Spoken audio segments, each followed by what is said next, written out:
چشتیاں بار کے ممبرز، عمران چٹھا جو آپ نے بڑی جذباتی تقریر کی، آپ سب کو میں آج آپ کا شکریہ ادا کرتا ہوں کہ آپ نے اتنا مجھے زبردست میرا استقبال کیا. آپ کا بہت بہت شکریہ.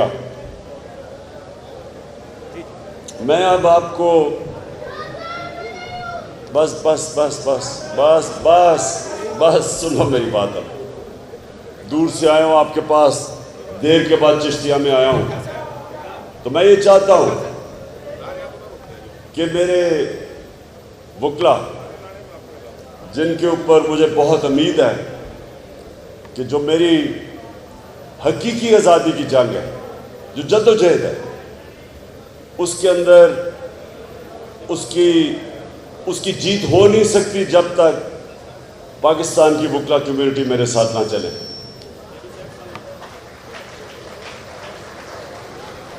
ہم نے ابھی نعرے لگائے کہ پاکستان کا مطلب کیا تھا. اب ہم سب کو ایک چیز سمجھنی ہے کہ لا الہ الا اللہ ایک دعویٰ ہے آزادی کا. جب آپ یہ دعویٰ کرتے ہیں اللہ کے سامنے کہ تیرے سوا کوئی خدا نہیں، تو اصل میں آپ ایک اپنی آزادی کا دعویٰ کرتے ہیں. اور میں نے بڑی کوشش کی کہ لوگوں کو سمجھ آئے کہ مدینہ کی ریاست ایک دنیا کی تاریخ کا کتنا بڑا انقلاب تھا. اس کو ہمارے نوجوان اسکول کے بچے اسٹڈی کریں کہ وہ کیسے انسان بدل گئے تھے. قرآن کی آیت ہے، اس کا یہ بہت شور کر رہا ہے، یہ ذرا اس کو پیچھے کرو، بند کر دو ڈرون کو، بند کر دو، پیچھے کر دو. دیکھیں بس ٹھیک ہے ٹھیک ہے ٹھیک ہے. دیکھیں ایک قرآن کی آیت ہے، اللہ کہتا ہے کہ میں کبھی کسی قوم کی حالت نہیں بدلتا جب تک وہ قوم خود اپنی حالت بدلنے کی کوشش نہ کرے. انسانی معاشرہ جو ہے وہ بدلتا تب ہے جب وہ انسان فیصلہ کرے کہ ہم نے اپنی حالت بدل لی. نہیں تو اللہ ویسے ہی رکھتا ہے. واضح ہے قرآن کی آیت میں کہ کوئی تبدیلی نہیں آئے گی. آپ جتنی مرضی جا کے نمازیں پڑھیں، حج پہ جائیں. جب میں گیا ہوں مکہ مدینہ، سب سے زیادہ مجھے پاکستانی ملے ہیں وہاں. آپ آزما کے دیکھ لیں، سب سے زیادہ، ایک خاموشیاں، سب سے زیادہ آپ کو وہ پاکستانی ملیں گے.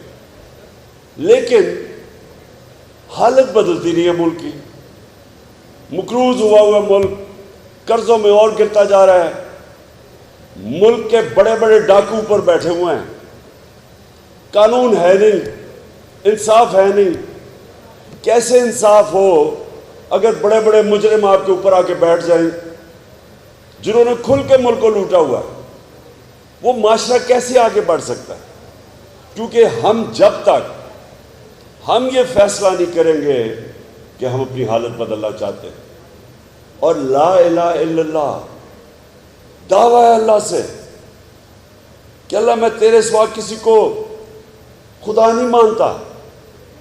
اس کا آگے چلے جائیں کہ میں جب بھی میں اپنے ضمیر کا سودا کرتا ہوں، میرے ضمیر کی قیمت لگ جاتی ہے، پیسے لے کے لوٹا ہو جاتا ہوں،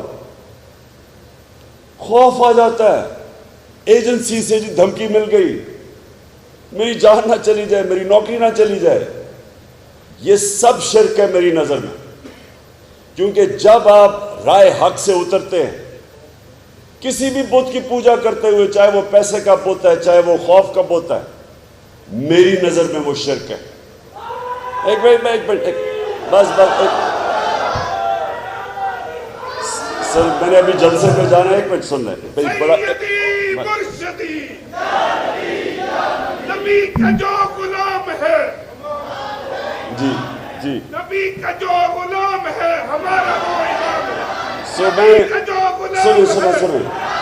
سنیں، میں جو آپ کو کہنے کی کوشش کر رہا ہوں وہ یہ، ہم کلمہ بھی پڑھتے ہیں، ہم اپنے آپ کو عاشق رسول بھی کہتے ہیں، لیکن جو اللہ نے حکم کیا ہوا ہے کہ ان کے راستے پہ چلو، وہ نہیں چلتے۔ اللہ کا حکم ہے، اللہ کو تو کوئی فائدہ نہیں پہنچا سکتا، بے نیاز ہے وہ، اللہ تو خود کفیل ہے۔ اس کا حکم ہے کہ جب آپ نبی کے راستے پہ چلتے ہیں آپ اپنی بہتری کرتے ہیں۔ اور مدینہ کی ریاست میں یہ ہوا تھا کہ انہوں نے جب ان لوگوں نے نبی صلی اللہ علیہ وسلم کی سنت پہ جب وہ چلے تو وہ جن کی حیثیت ہی کوئی نہیں تھی انہوں نے دنیا کی امامت کی، اور یہ ورلڈ ہسٹری کا حصہ ہے۔ یہ کوئی ایسی چیز نہیں کہ جو آپ کہیں کہ جی یہ کوئی کہانیاں ہیں۔ فال آف رومن ایمپائر بڑی کتاب ہے، اس کے اندر پورا چیپٹر ہے کہ کیسے کہ انقلاب آیا اور ایک دم 2 سپر پاورز اس کے سامنے بیٹھ گئی۔ اور ہم یہاں، مجھے افسوس سے کہنا پڑتا کہ ہمیں پاکستانیوں کو جو ملک ہی بنا تھا اسلام کے نام پہ اور نعرہ تھا کہ لا الہ الا اللہ، اور ہمیں وہ سمجھ ہی نہیں ہے اس انقلاب کی۔ اور یہی وجہ ہے، آپ اگر آج میرے سے پوچھیں کہ کیوں نہیں وہ ملک، ہمارا ملک آج ایک عظیم ترین ملک بنا، آج سے 50 سال پہلے 60s کے اندر مجھے یاد ہے یہ پاکستان کتنی تیزی سے ترقی کر رہا تھا۔ ہم تو اسکول میں تھے تب، ہر طرح پاکستان یہ سارے ایشیا میں وہ ملک تھا جو سب سے تیزی سے آگے جا رہا تھا۔ انٹرنیشنل اسٹینڈرڈ یونیورسٹیز تھیں، انجینئرنگ یونیورسٹی، باہر ساری ڈگریز ہماری ایکسیپٹڈ تھی، بینکرز ہمارے انٹرنیشنل کوالٹی کے تھے۔ پاکستان کی جو ایکسپورٹس تھی 60s میں وہ 4 ایشین ٹائیگرز کے برابر تھی، ہماری جو صنعتی پیداوار ایکسپورٹس ہانگ کانگ کے برابر تھی۔ یہاں ہمیں ویزے کی ضرورت نہیں تھی، آپ کے دنیا میں جدھر مرضی چلے جائے ہرا پاسپورٹ پہ آپ ٹریول کر سکتے تھے۔ تو وہ جو نیچے اب آئے ہیں اور نیچے گرتے ہی گئے ہیں، اور خاص طور پہ یہ جو اوپر آ گئے ہیں اب سارے پاکستان کے 30 سال کے بڑے بڑے ڈاکو پر بیٹھ گئے ہیں، تو آگے تو کوئی امید نہیں ہے، ان کے نیچے تو آپ نہیں کبھی کامیاب ہو سکتے۔ اور یہ آئے بھی کیسے ہیں؟ چور دروازے سے، بیرونی سازش کے تحت چوری کا پیسہ خرچ کر کے لوگوں کے ضمیر خرید کے آج اوپر بیٹھ گئے اور کہتے ہیں جی اوہو عمران نے پتہ نہیں فوج کی توہین کر دی کہ چوروں کو میں کہہ رہا ہوں کہ کبھی یہ بھی آرمی چیف کو اپوائنٹ کر سکتے ہیں۔ جو نواز شریف وہ ایک ایبسکانڈر ہے جسٹس سے، وہ سزا یافتہ ہے۔ کئی دنیا میں سنا ہے کہ اس طرح کے آدمی آپ کے بڑی بڑی تعیناتی کریں، بڑی بڑی پوسٹنگ سے رہیں، کئی دنیا میں سنا ہے۔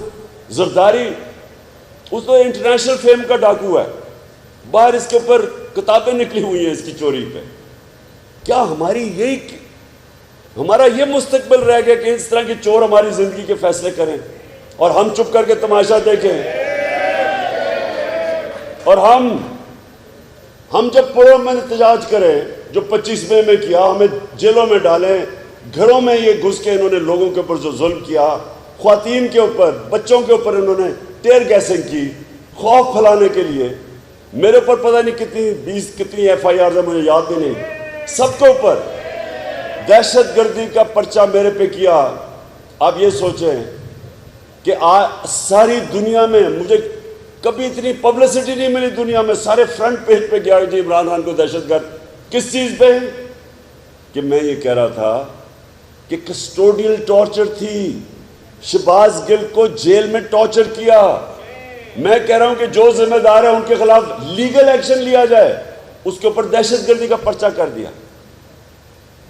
تو میں اپنی قوم کو اور وکلا کو خاص طور پہ آپ کو کہتا ہوں، دیکھیں اللہ نے ہماری حالت نہیں بدلنی جب تک ہم بحیثیت قوم اس کو بدلنے کی کوشش نہ کریں۔ اور کوشش تب ہوگی ایک چیز، رول آف لا، قانون کی بالادستی، اور جس کے لیے میں آپ کے پاس اس لیے ایک منٹ اس لیے میں اپنی ساری وکلا کمیونٹی کو مل رہا ہوں، جس شہر میں جا رہا ہوں وکیلوں کو مل رہا ہوں۔ میرا مقصد صرف ایک ہے کہ جو ہماری کمیونٹی جو برادری سب سے زیادہ اس میں کھڑی ہو سکتی ہے وہ پاکستان کے وکیل ہیں، اور ذمہ دار بھی آپ کے اوپر زیادہ ہے۔ دیکھیں، اللہ نے ہمیں جب دنیا میں بھیجا تو جو ہمارا آخرت میں امتحان ہوگا وہ ایک چیز پہ ہوگا کہ اللہ کہے گا کہ میں نے تمہیں یہ نعمتیں دی، میں نے تمہیں یہ نوازا، تم نے اپنے معاشرے کے لیے، انسانیت کے لیے کیا کیا؟ یہ ہے ہمارا امتحان۔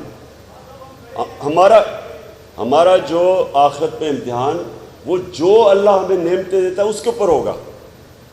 ایک عام میرا جو گھر میں کام کرنے والا ملازم ہے، اس کا بڑا کام امتحان ہے، وہ بیوی بچوں کے پیٹ پالے تو وہ پاس ہو جائے گا۔ آپ کے لیے اور مشکل ہوگا، کیونکہ آپ کے لیے انصاف کو آپ نے اپہولڈ کرنا ہے۔ اور جس طرح ابن خلدون کہتا ہے، وہ کہتا ہے کہ میرے جو باپ تھا ماڈرن ہسٹری کا، وہ کہتا ہے میرا جو سارا تجزیہ قرآن کا وہ یہ ہے کہ اللہ نے انصاف کو اللہ نے دنیا میں انسان کو بھیجا ہی ایک مقصد کے لیے کہ میری دنیا پہ انصاف قائم کرو۔ میں آپ سب کو یہ کہنا چاہتا ہوں کہ دیکھیں، یہ آنے والا ایک ملک کا فیصلہ کن مرحلہ ہے۔ انگریزی میں کہتے ہیں ڈیفائننگ مومنٹ۔ فیصلہ ہوگا کہ ملک اب ادھر یا جائے گا یا ادھر جائے گا۔ آپ جب نماز میں اللہ سے مانگتے ہیں ایک ہی چیز کہ اللہ مجھے ان کے راستے پہ لگا جن کو تو نے نعمتیں بخشی، ان کے نہیں جو تباہی کے راستے پہ چلے گئے۔ یہ ہر وقت انسانیت کو یہ فیصلہ کرنا پڑتا ہے۔ آپ جب ایک اور قرآن کی آیت ہے کہ میری دنیا میں نکل کے دیکھو کتنی قومیں میں نے تباہ کی جو میرے حکم پہ نہیں چلی، کیونکہ وہ دو راستے ہوتے ہیں، جو ایک رائے حق ہوتی ہے اور ایک تباہی کا راستہ ہوتا ہے۔ ایک وہ راستہ ہوتا ہے جدھر یہ سارے لوٹے اپنے ضمیر بیچ کے ایک گورنمنٹ گرائی انہوں نے پیسے لے کے، اور اگر اس طرح کے لوگ اوپر بیٹھ جائیں گے تو آگے تباہی ہے۔ کہ اٹھا کے دیکھ لیں کہ سویلائزیشن تو ختم ہی تب ہوتی ہے جب انصاف ختم ہو جاتا ہے۔ حضرت علی کا قول ہے کہ کفر کا نظام چل جائے گا لیکن ناانصافی اور ظلم کا نظام نہیں چل سکتا۔ سو آپ کے لیے میرا پیغام یہ ہے کہ میں پوری طرح یہ جو سارا سسٹم ہے، یہ جو لوگ اوپر بیٹھے اور بٹھائے گئے ہیں، ان کے پیچھے جو بھی ہیں، میں انشاءاللہ جب تک میرے میں زندگی ہے میں ان کا مقابلہ کروں گا۔